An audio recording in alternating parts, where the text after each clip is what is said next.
Nicolas Pouvron-Monty, sentiment versus réalité, le hiatus est grand ou pas ?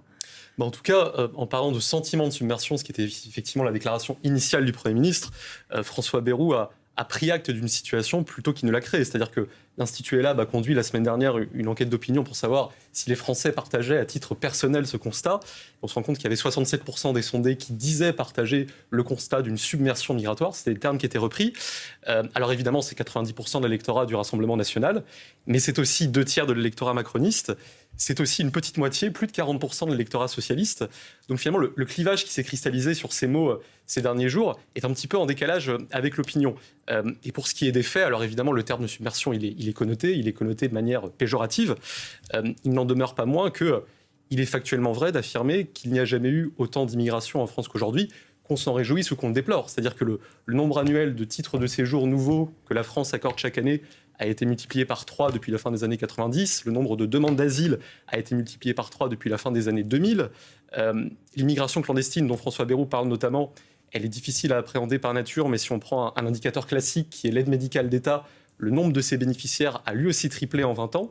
Donc tout ça dessine une situation qui est assez radicalement inédite, quels que soient les termes qu'on choisit pour la décrire et qui sont évidemment politiquement marqués. Mais submersion, ça veut dire raz-de-marée en termes de proportion, en termes de rapport par rapport à la population française, par rapport aux générations. On n'est pas dans une submersion, même si ça augmente aussi. Alors effectivement, c'est important de distinguer les générations. Il y a des questions d'échelle quand même qu'il faut regarder. C'est ça. En fait, la population immigrée au sens strict, c'est-à-dire les personnes nées étrangères à l'étranger, ça représente aujourd'hui un peu plus de 10% de la population, 10,7%, c'est 7,3 millions de personnes. C'est une population qui a augmenté de 40% en volume depuis le milieu des années 2000, donc qui est effectivement en forte croissance. Et à côté de ça, il y a effectivement la population des descendants d'immigrés, ce qu'on appelle communément la deuxième génération, qui, elle, représente environ 11% de la population.